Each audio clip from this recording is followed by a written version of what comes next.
सुधांशु त्रिवेदी जी, हम लोगों ने आज तक पर सिर्फ पार्टियों के नाम नहीं बल्कि कितने सांसद हैं, कितने विधायक हैं, ये भी डाला है और कितनी ऐसी पार्टियां हैं जिनका एक भी विधायक नहीं है, एक भी सांसद नहीं है, उनका भी नाम डाला है। आज सीधा सीधा हमला किया मल्लिकार्जुन खड़गे ने, कहा कि न जाने कितनी पार्टियों का नाम ले रही है बीजेपी, इतनी पार्टियां रजिस्टर्ड भी हैं या नहीं इलेक्शन कमीशन के पास पता नहीं।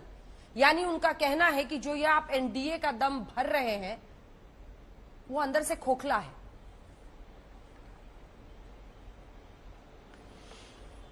देखिए, जहां पार्टियों की बात है तो हकीकत यह कि जो पार्टियां वहां गई वहीं पता नहीं है कि शिंदे में गुट हो या उद्धव गुट को शिवसेना माना जाए। अब तो चुनाव आयोग ने शिंदे को माना है। एनसीपी में ये गुट है कि वो गुट है, ये नहीं समझ में आता। और मैं तो याद दिलाना चाहता हूं, कांग्रेस तो वो पार्टी है, मैंने बचपन में एक अटल जी का भाषण सुना था। उन्होंने कहा कांग्रेस के तो इतने टुकड़े हुए कि Congress O, Congress R, Congress S, Congress U, आगे उन्होंने मजाक में कहा कांग्रेस मैं, कांग्रेस तू, कांग्रेस आई, कांग्रेस गई। तो खड़गे जी तो अपना इतिहास उठा के देख लेना, कितनी बार, मतलब इतनी दर्जन बार विभाजन हुआ है कांग्रेस में कि शायद गणना करना मुश्किल हो। खैर, मगर मैं आज एक सीरियस बात पे कहना चाहता हूं। देखिए, ये सारे के सारे लोग जो कि आके बेंगलोर में इकट्ठा हुए हैं, ये कौन लोग हैं? ये वो लोग हैं जो राजनीति में चुके चुकाए हैं, भ्रष्टाचार में डूबे डुबाए हैं और राजनीतिक क्षितिज के ऊपर भागे भगाए भी हैं, यानी पद छोड़ के भी भाग चुके हैं, 2-3 बार त्यागपत्र भी दे चुके हैं, मैं नहीं समझ पाऊंगा। दूसरी तरफ हैं नरेंद्र मोदी जी, जो जांचे परखे खरे हैं और तपे तपाए हैं और आजमाए हुए हैं। इसलिए दोनों तरफ की जनता को साफ दिखाई पड़ता है कि कौन किस तरफ देश को ले जाना चाहता है। और अभी जो आपके जो पहला फुटेज दिखाया गया अंजना जी, उससे मुझे याद आया, आपने दिखाया राहुल गांधी जी बोल रहे थे, ममता जी बोल रही थी पहले में, और केजरीवाल जी।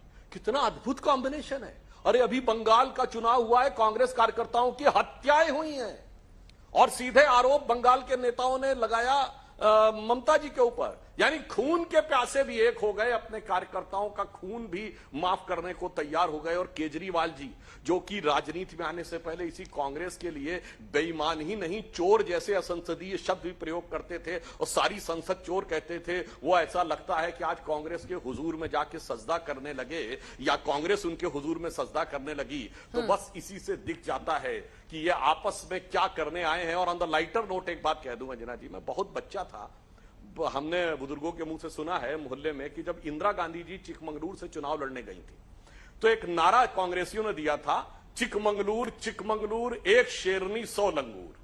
आज मैं कहना चाहूंगा, देखो पहुंचे कौन कौन बेंगलुरु, एक शेर, और आगे मैं जनता के विवेक पर छोड़ता हूं क्योंकि जनता समझती है भरपूर।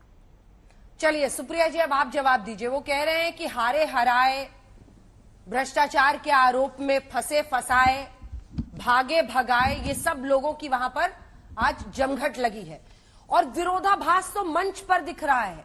दिल्ली में कांग्रेस और आपकी जंग है, भ्रष्टाचार के खिलाफ इन्हीं अरविंद केजरीवाल ने सबसे बड़ा आंदोलन आप लोगों के खिलाफ किया।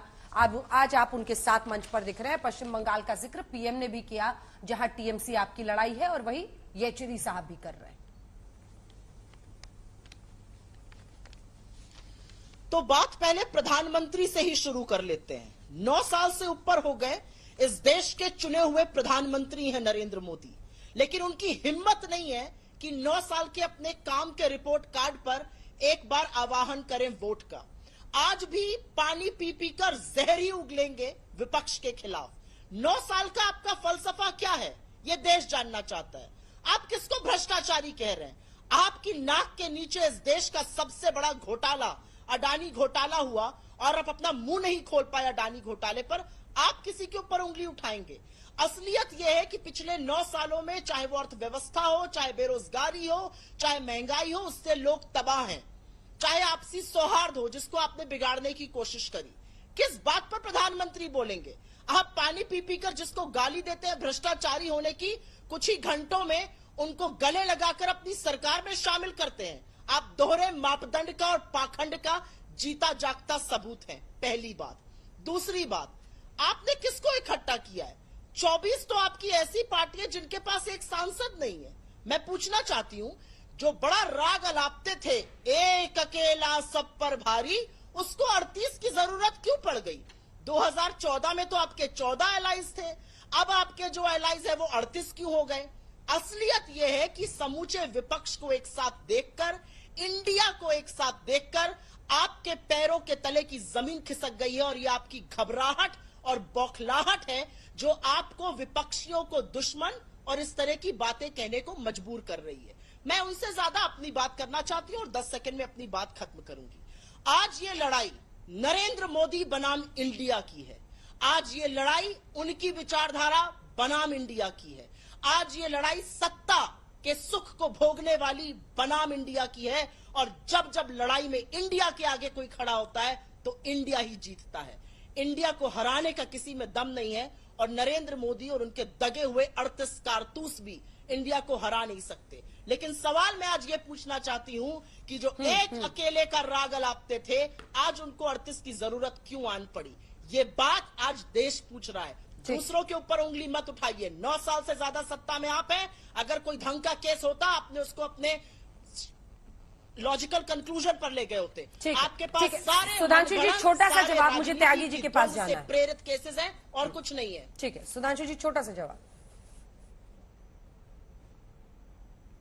जो ये कह रही है ना, हमारे यहां बहुत स्पष्ट है, मोदी जी अकेले ही थे, और कितना भी अकेला आपने करने की कोशिश की, राष्ट्रीय नहीं अंतर्राष्ट्रीय स्तर तक, मगर आज उनके लिए मैं कहना चाहूंगा, मैं अकेला ही चला था जानिबे मंजिल, मगर लोग यूं मिलते गए और कारवां बनता गया। मगर आपके साथ जो लोग हैं, मैं पूछना चाहता हूं, ये तो एक दूसरे के खून के प्यासे हैं। मुझे तो एक पुराना डायलॉग याद आता है कि मतलब आपको तो वो तख्त भी चाहिए जिसके पाए आपके कार्यकर्ताओं के जनाजे पे रखे हो, तो वो भी मंजूर है। वरना पश्चिम बंगाल में इतनी जल्दी भूल गए अपने कार्यकर्ताओं की हत्या। ये क्या है? सत्ता पाने की इतनी बेचैनी, बेकली। और एक लाइन और कह दूं, भ्रष्टाचार के वो लोग हैं सुप्रिया जी जो 40-40, 50-50 साल, 30-30 साल से भ्रष्टाचार के आरोप में हैं। जब नरेंद्र मोदी जी और अमित शाह जी का राजनीति में नामो निशान नहीं था, भारतीय जनता पार्टी की सत्ता नहीं थी, लालू प्रसाद यादव जी 1997 में जेल गए, नरसिम्हा राव 1990 के दशक में भ्रष्टाचार के आरोपी, और स्वर्गीय राजीव गांधी जी 1986-87 में आरोपी, वो भी आप ही की पार्टी के वित्त मंत्री के द्वारा। तो भ्रष्टाचार का इतिहास का भाजपा या 2014 से कोई लेना देना नहीं है। वो आपकी वो रईसी है, खानदानी वाली लाइन आपके ऊपर लगी। 10 सेकेंड्स। ठीक है सुप्रिया जी। अंजना जी, मुझे 10 सेकंड का टाइम चाहिए। मैं सीधा सवाल आपसे पूछ रही हूं, जिसको आप भ्रष्टाचारी शाम को बुलाते हैं, सुबह उनके साथ सरकार क्यों बनाते हैं? इस बात का जवाब है आपके पास? आपकी सत्ता की लोलुपता, आपकी रंजिश की राजनीति से आज देश का यह हाल है। लेकिन अब आपकी लड़ाई विपक्ष से या हमसे या विचारधारा या कांग्रेस से नहीं है। अब आपकी लड़ाई में इंडिया आपके सामने खड़ा है, और आप मुंह की हार खाएंगे। ये असलियत है। ठीक है।